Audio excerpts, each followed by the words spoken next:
첨성대를 모르는 한국인은 아마 없을 것입니다. 사람들은 당연히 천문대로 알고 있는데요. 그런데 보시는 바와 같이 천문대로 사용하기에는 매우 불편한 구조입니다. 계단도 없고 출입구도 높고 불편합니다. 또 꼭대기 관측 공간은 매우 비좁습니다. 과연 첨성대는 별을 관측하는 천문대였을까요?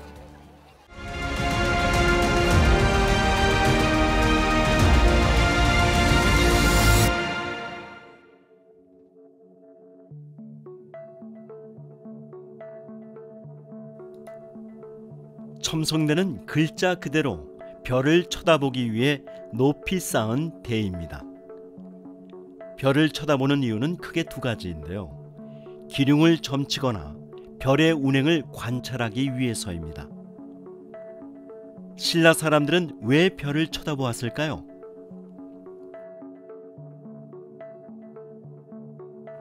별을 보면서 기륭을 점치는 것은 점성학이고요. 별의 움직임을 관찰하는 것은 천문학입니다. 첨성대를 세웠던 선덕여왕 제위 시기에는 별의 움직임을 추적하는 천문학 수준이 아니라 별을 보면서 기륭을 점치는 점성학 수준이었을 것입니다. 하지만 첨성대는 20세기에 이르러 별의 움직임을 관찰하는 천문대로 격상되었습니다. 첨성대의 꼭대기 정자석 위에 혼천이를 설치해 별을 관측했을 것이라고 주장하는 학자들이 나타난 것입니다. 놀랍게도 첨성대 천문대설을 최초로 주장한 학자들은 한국인이 아니라 일본 학자들이었습니다. 1904년 일본인 건축사학자 세키노 타다시는 첨성대가 천문 관측소였을 것이라고 주장을 하였고요. 이어서 일본 근대 기상학의 선구자인 와다 유지도 구체적인 도면까지 제시하면서 첨성대 천문대설을 주장했습니다. 오늘날 대부분의 사람들도 첨성대를 당연히 별의 움직임을 관측하는 천문대로 알고 있습니다. 사실 여기 답사에 오기 전에는 논문들만 찾아보면서 첨성대가 어느 정도 크기인지 잘 몰랐었거든요. 근데 여기 경주에 와서 직접 첨성대를 보니까 여기서 올라가서 정말 별을 관측했을 수도 있겠구나라는 크기에 대한 확신이 서서 좋았던 것 같습니다. 구한말부터 1973년까지 오랜 기간 동안 누구도 의심하지 않았던 과학적 학설인 첨성대 천문대설은 한국과학사학회에서 주최한 첨성대 토론회에서 상징적 학설을 제시하는 학자들에 의해 도전을 받게 되었습니다. 첨성대 용도에 대한 학설은 천문대설이 정설이었으나 이를 비판하는 과정에서 규표설, 주비산경설, 수미산설 등이 제시되었습니다. 최근에는 우물이었다는 학설과 우물을 형상화한 조형물이라는 학설까지 대두되었습니다. 이처럼 첨성대 용도에 관한 논쟁은 지금까지 끊이지 않고 있는데요. 지금부터 첨성대 용도에 관한 학설들을 탐구해 보도록 하겠습니다. 천문대설을 비판하는 상징적 학설들은 첨성대가 별의 움직임을 관측하기 위한 천문대가 아니라 제사를 지내기 위한 제단이었다고 주장하였습니다. 첨성대 제단설에는 수학적 상징물이라는 김영훈 교수의 주장과 불교의 수미산을 상징하는 것이라는 이용범 교수의 주장이 있습니다. 수학자 김영훈 교수는 첨성대가 중국의 고대 역사서인 주비산경의 수학적 원리와 천문 현상을 형상화한 제단이라는 주비산경설을 주장하였는데요. 수학자 김용훈 교수에 따르면 피타고라스의 정리에 해당하는 구고현의 정리, 원주율, 칠영도 등이 첨성대에 구현되었다고 합니다. 주비산경설은 처음 들을 때는 상당히 그럴듯하지만 꼼꼼하게 따져보면 정확하지 않거나 억지스럽게 연결지은 것이 많습니다. 수미산설을 주장한 동양사학자 이용범 교수는 첨성대를 현대 과학의 시각에서 접근하는 것보다는 불교 신앙 측면에서 다루는 것이 더 합리적이라고 보았는데요. 이용범 교수는 첨성대를 불교에서 세계의 중심에 있다는 상상 속의 산인 수미산을 상징하는 것으로 보았습니다. 수미산설에 따르면 병 모양을 닮은 첨성대는 마치 수미산을 본떠 만든 제단처럼 보입니다. 수미산설은 불교계를 중심으로 지지하는 사람들이 많습니다. 만약 수미산설이 진실이라면 첨성대는 불교의 세계관을 반영한 상징물이고 결국 첨성대는 별에 지내는 제사인 성제를 위한 제단으로 사용된 것입니다. 다시 말해 첨성대는 강화 만이산의 참성단과 같은 용도였던 것입니다.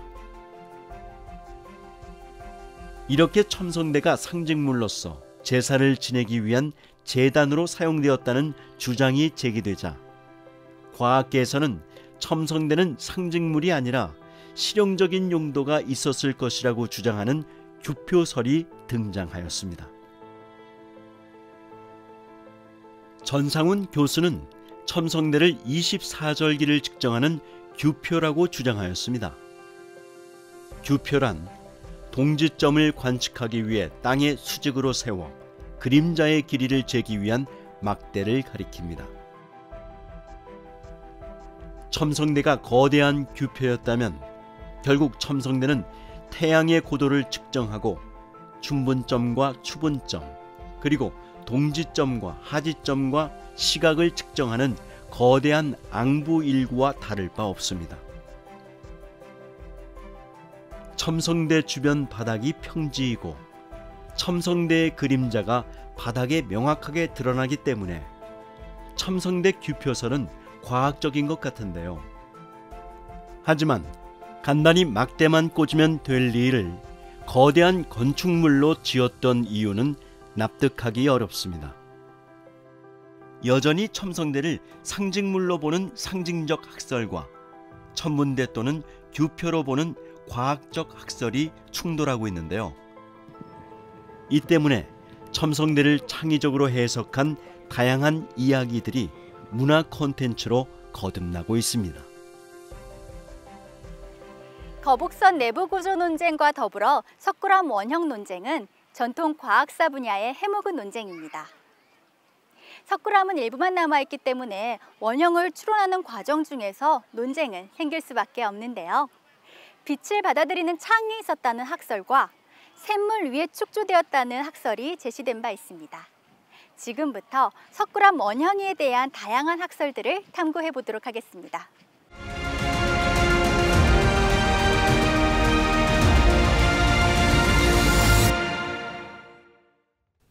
구한말인 1907년 석굴암이 세상에 널리 알려졌을 때의 석굴암은 천장의 돔 앞부분이 무너진 상태였으며 본존물 역시 노천에 그대로 노출된 심각한 상태였습니다. 일제강점기인 1913년 조선 총독부에서는 석굴암을 완전히 해체한 후에 석벽 뒤에 콘크리트를 발라 재조립하였는데요. 천장의 돔도 콘크리트로 타설하여 덮는 방식으로 공사를 마쳤습니다.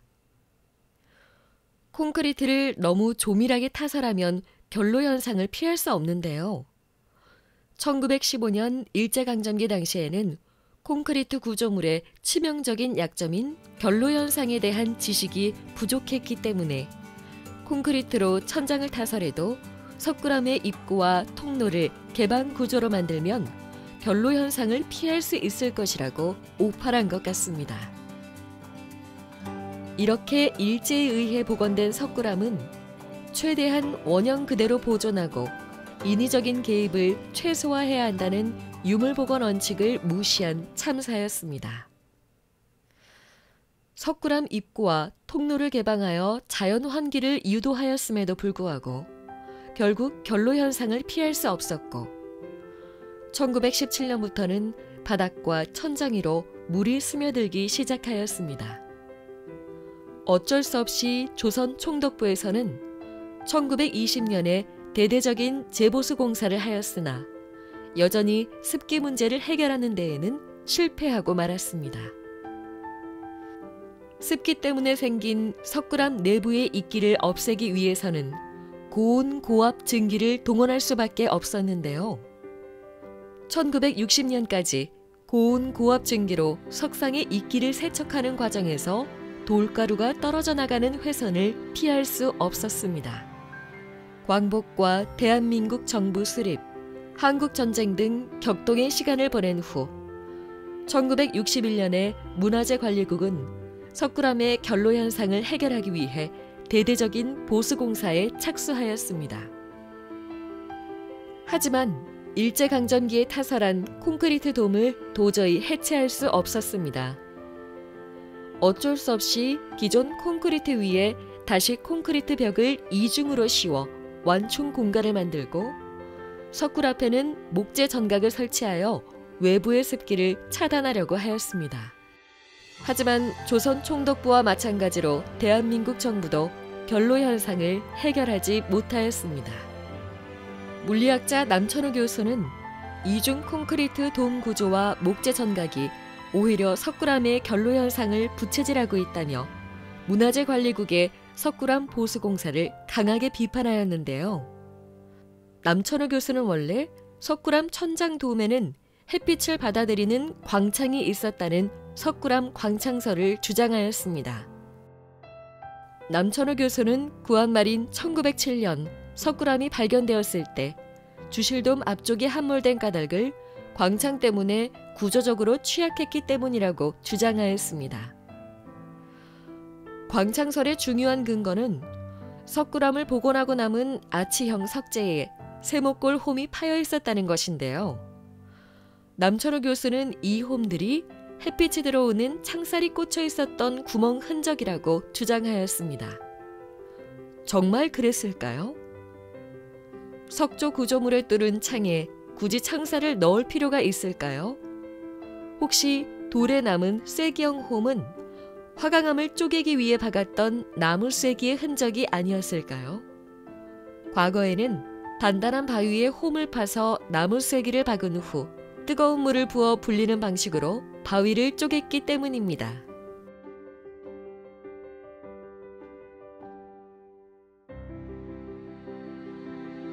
제가 석굴암 광창설을 기존에 공부할 때에는 충분히 이러한 구조가 가능하다고 생각을 하였는데요. 그러나 여기 석굴암에 직접 와서 여러 가지 구조들을 살펴보니 과연 이 광창을 통하여 햇살이 부처님 얼굴만을 비추는 것이 가능할까? 이러한 궁금증을 가지게 되었습니다. 석굴암에 광창을 설치할 경우 본존불의 얼굴에 창살의 그림자가 드리워져 부처님이 감옥 속의 죄수처럼 보일 수밖에 없는데요. 굳이 광창이 정말 필요했을까요? 광창의 실제 여부는 아직도 명확하게 결론을 내릴 수 없습니다. 따라서 막연히 광창설을 맹신해서는 곤란합니다. 이처럼 1963년 이후 석굴암은 이중 콘크리트 돔으로 천장이 막히고 목재 전실로 입구까지 막혀버린 밀폐 구조가 되고 말았는데요. 석굴암의 지하수 배수 시설까지 정비하였음에도 여전히 습기 문제를 해결하지 못하고 있습니다. 결국 1966년부터는 석굴암 내부에 유리벽을 설치하고 외부에 제습용 환풍시설을 설치하여 습기와 온도를 조절하고 있습니다. 석굴암 환풍시설은 출입 통제구역으로서 방문객의 출입을 제한하고 있습니다. 그렇다면 과거에는 석굴암 내부의 습기 문제를 어떻게 해결했을까요? 1910년대에는 석굴암 주변에 샘물이 있었다고 하는데요. 화학자인 이태녕 교수는 석굴 밑으로 1년 내내 샘물을 흘려보내면 습기를 조절할 수 있다고 주장하였습니다. 이태녕 교수는 석굴 아래로 흐르는 샘물의 온도가 일정하게 낮기 때문에 샘물에만 습기가 맺혀 자동으로 습기를 조절할 수 있다고 주장하였습니다. 이태녕 교수의 샘물이 축조설은 남천우 교수의 광창설과 더불어 1960년대 문화재관리국의 복원 사업을 비판하는 대표적인 학설인데요. 하지만 결로 현상을 막으려고 일부러 샘물 위에 건물을 짓는다는 주장은 납득하기 어렵습니다. 석굴암에 방문하기 전에는 사실 석굴암 샘물이 축조설이 좀 그럴싸하다고 생각이 되었는데 막상 방문을 해서 보니까 습기 때문에 오히려 석굴암에 악영향을 끼칠 수 있을 것이라고 생각이 되었습니다.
(13세기) 고려 때 제작되었던 팔만대장경을 오늘날까지 거의 800년 가까이 잘 보존할 수 있었던 이유는 해인사 경판고인 장경판전 덕분입니다. 해인사 경판고는 자연 통풍을 이용하여 적절한 온도와 습도를 유지할 수 있는데요. 지금부터 해인사 장경판전 내부 구조를 살펴보겠습니다.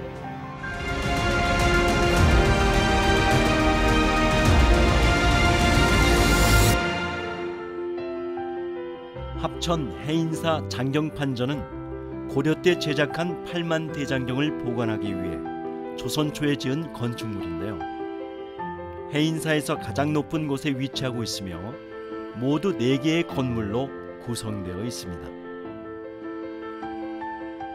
가야산 남서쪽 자락, 바로 아래에 바로 법보존이 있고 그 앞에 나란히 수다라장이 있습니다. 법보존과 수다라장 사이에는 조그만 건물인 서사간전과 동사간전이 있는데요. 팔만대장경은 법보존과 수다라장에 보관되어 있습니다.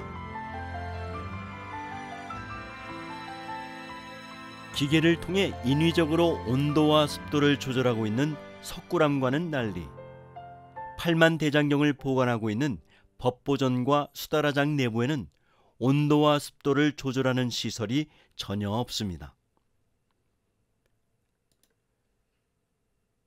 그렇다면 어떻게 장경판전에서는 조선 초기부터 지금까지 온도와 습도를 조절해 왔을까요? 놀랍게도 그 비결은 태양과 흙 그리고 나무였습니다. 수다라장과 법보존 모두 남쪽 창과 팔만대장경이 보관된 판가 사이에는 일정한 거리를 두었는데요. 이렇게 하면 흙바닥에는 햇빛이 들지만 경판에는 햇빛이 비춰지지 않습니다. 넓은 창을 통해 흙바닥에 입사되는 자외선은 이끼, 곰팡이, 곤충, 식물과 같은 생물의 번식을 막고 있습니다. 건물 내부 속의 흙바닥은 자동으로 습도를 조절할 수 있습니다. 건조한 환경에서는 흙바닥에서 방출하는 수분으로 습도를 높이고 장마철과 같은 습한 환경에서는 흙이 수분을 흡수하여 습도를 낮추게 됩니다. 건물 내부 속의 목재들도 습도를 자동으로 조절할 수 있습니다. 8만 장이 넘는 목판들은 습한 환경에서는 수분을 흡수하고 건조한 환경에서는 수분을 방출하면서 일정한 실내 습도를 유지시키는 데 기여하고 있습니다. 자신들이 자신을 보호하는 역할을 하고 있는 것입니다. 목재의 수분 함량을 함수율이라고 하고 대기의 상대 습도와 평형 상태를 이루고 있는 함수율을 평형 함수율이라고 하는데요. 신기하게 8만 대장경들은 목재의 변형을 막는 수준의 평형 함수율인 15에서 16% 수준의 평형 함수율을 유지하고 있는 것입니다. 이처럼 자연 상태의 흙과 나무가 수분을 흡수하고 방출하면서 습도를 조절한다는 것이 놀랍습니다.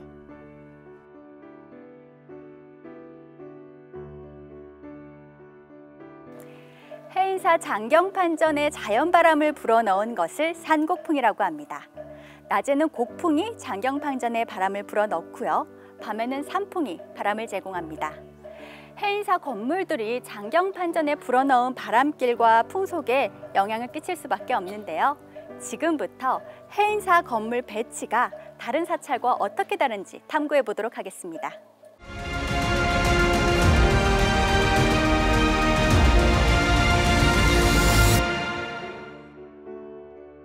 흔히 해인사 장경판전의 독특한 창문 구조가 내부의 원활한 통풍을 가능하게 하여 온도와 습도를 유지할 수 있다고 알려져 있습니다.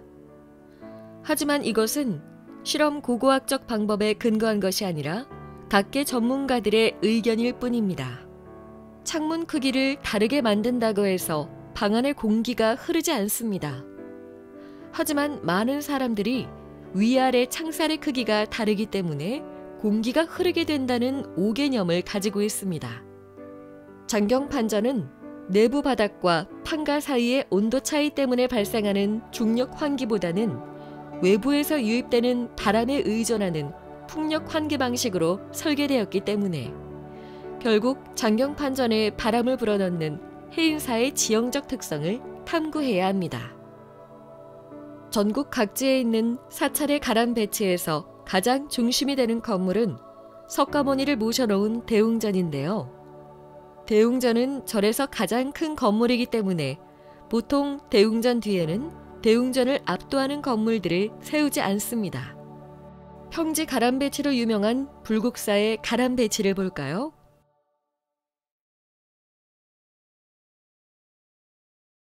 연못으로 둘러싸인 불국사는 배를 타고 들어가야 하는데요. 사찰의 입구에서 배에서 내려 백운교와 청운교를 건너 올라가면 다보탑과 석가탑이 보이고 그 뒤에 가장 크고 웅장한 불국사 대웅전을 만나게 됩니다. 불국사에서 대웅전을 압도하는 건물은 없습니다. 그러나 고려 대장경판을 복원하고 있는 법보종찰인 합천 해인사의 가람 배치는 독특합니다.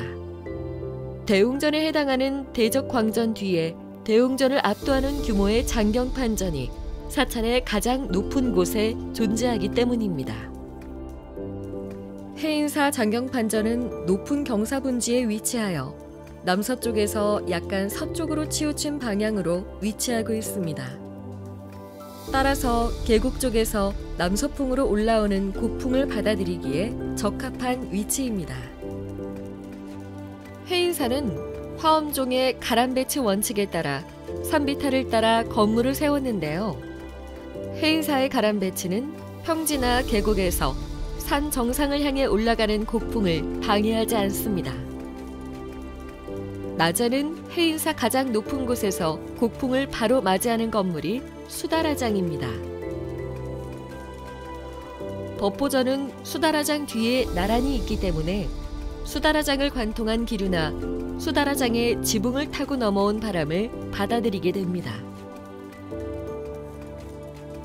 저녁에는 산 정상에서 산비탈면을 타고 활강하는 산풍이 불어오는데요. 산풍이 불 때는 법보전 뒤쪽인 북쪽 창에서 바람을 맞이하게 되고 법보전을 관통한 바람이나 법보전을 타고 넘는 기류가 수다라장 북쪽 창으로 유입됩니다. 이처럼 해인사 장경판전에 영향을 끼치는 바람을 분석하기 위해서는 나란히 배치된 건물인 수다라장과 법보전을 구분하고 낮과 밤도 구분하여 곡풍과 산풍의 영향력을 꼼꼼하게 따져보아야 합니다. 계절에 따른 차이까지 변수에 넣으려면 장경 판전 내부에 많은 센서를 설치하여 데이터를 확보해야 하고요. 누적된 데이터는 공공 데이터로서 연구자는 물론 학생들에게 모두 공개해주면 좋겠습니다. 이는 실험 고고학을 교육적으로 활용할 수 있는 좋은 사례가 될 것입니다. 여러분 어떠셨나요? 유네스코에 등재된 세계유산인 첨성대, 석굴암, 팔만대장경과 경판고에 관한 기존 학설들을 국어, 한국사, 수학, 과학 과목의 지식을 활용하여 치열하게 탐구하는 학생들의 모습이 인상적이지 않으셨나요? 앞으로도 전통과학과 관련된 수준 높은 탐구 활동을 기대하겠습니다.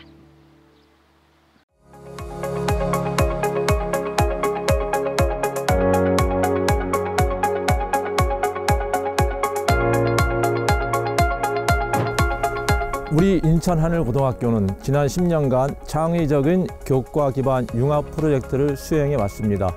디지털 시대에 필요한 융합형 인재 양성을 위해 더욱 창의적인 프로젝트를 설계하고 지원하겠습니다.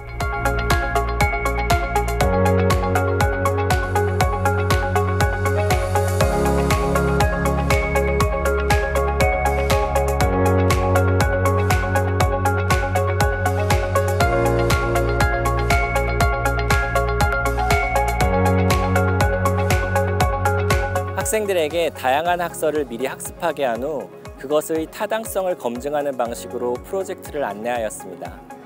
전에 가족과 함께 첨성대를 아무 생각 없이 놀러 온 적이 있었는데 그때는 어릴 때였고 또 목적 없이 왔다 보니 그냥 보고만 갔을 뿐이었습니다. 지금은 친구들과 함께 미리 사전 조사를 첨성대에 대해서 하고 여기 와서 직접 보면서 답사를 해보니 더 새로운 것 같습니다.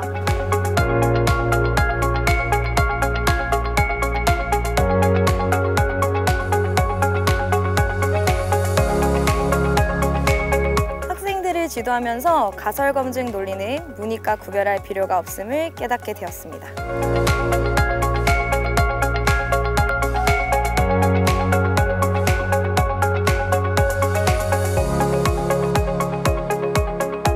문제를 분해하고 패턴을 분석하는 추상화 작업을 수행한다는 점에서 프로젝트 활동도 컴퓨터적 사고가 필요합니다.